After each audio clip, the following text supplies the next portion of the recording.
1858 से 1947 तक भारत में सीधे ब्रिटिश शासन का दौर था, जिसे ब्रिटिश राज कहते हैं। यह ईस्ट इंडिया कंपनी के शासन के बाद आया।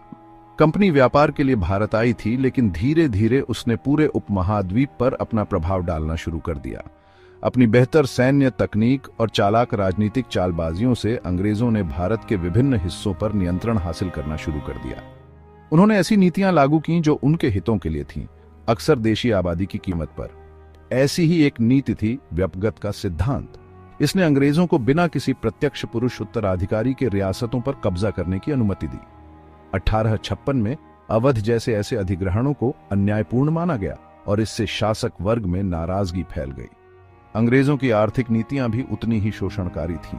कभी अपने फलते फूलते कपड़ा उद्योग के लिए जाना जाने वाला भारत ब्रिटिश कारखानों के लिए कच्चे माल का आपूर्तिकर्ता बनने के लिए मजबूर हो गया।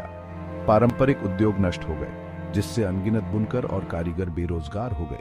इस आर्थिक शोषण ने भारी कराधान के साथ मिलकर व्यापक गरीबी और कठिनाई को जन्म दिया। अंग्रेजों ने सामाजिक सुधार भी शुरू किए, जो नेकनियति से भरे होने के बावजूद अक्सर भारतीय संस्कृति और धर्म पर थोपे गए माने जाते थे। सती प्रथा के उन्मूलन को हालांकि एक प्रगतिशील कदम माना गया, लेकिन उन लोगों ने इसका विरोध किया जिन्होंने इसे अपने धार्मिक रीति रिवाजों में हस्तक्षेप के रूप में देखा। ब्रिटिश शासन के खिलाफ सुलगता असंतोष अंततः 1857 में फूट पड़ा।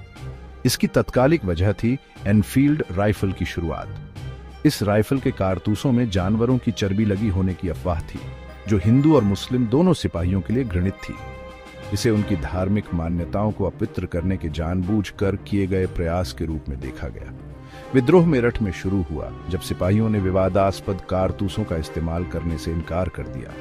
अवज्ञा का यह कृत्य एक मशाल बन गया, जिसने उत्तर और मध्य भारत में विद्रोह की लपटों को प्रज्वलित कर दिया। यह विद्रोह केवल सिपाही विद्रोह नहीं था, यह एक व्यापक विद्रोह था जिसमें समाज के विभिन्न वर्गों ने भाग लिया। झांसी की बहादुर रानी, रानी लक्ष्मीबाई और अंतिम पेशवा के दत्तक पुत्र नाना साहिब प्रतिरोध के प्रतीक के रूप में उभरे।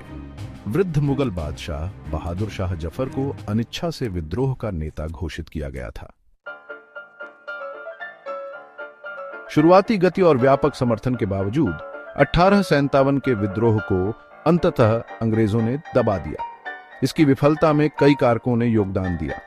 विद्रोही हालांकि ब्रिटिश शासन के विरोध में एकजुट थे, लेकिन उनके पास एकजुट रणनीति और केंद्रीय नेतृत्व का अभाव था। दूसरी ओर अंग्रेजों के पास बेहतर सैन्य संसाधन थे और वे बेहतर ढंग से संगठित थे। उन्हें कुछ भारतीय शासकों का भी समर्थन मिला, जो ताज के प्रति वफादार रहे। अपनी शक्ति के नुकसान के डर से इन शासकों ने अंग्रेजों का साथ देना चुना। ये विद्रोह भौगोलिक रूप से भी सीमित था, जिसमें ज्यादातर लड़ाई उत्तर और मध्य भारत में केंद्रित थी। इसने अंग्रेजों को अपनी सेनाओं को केंद्रित करने और व्यवस्थित तरीके से विद्रोह को दबाने की अनुमति दी। देश के विभिन्न हिस्सों में विद्रोही ताकतों के बीच संचार की कमी ने भी उनके प्रयासों में बाधा डाली। 1857 का विद्रोह हालांकि ब्रिटिश शासन को उखाड़ फेंकने में असफल रहा, लेकिन भारतीय इतिहास के क्रम पर इसका गहरा प्रभाव पड़ा। यह भारत में ब्रिटिश सत्ता के लिए पहली बड़ी चुनौती थी और इसने राज की कमजोरी को उजागर किया।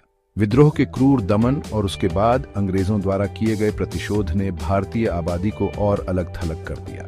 इस विद्रोह ने ब्रिटिश शासन की प्रकृति में भी एक मोड़ लाया।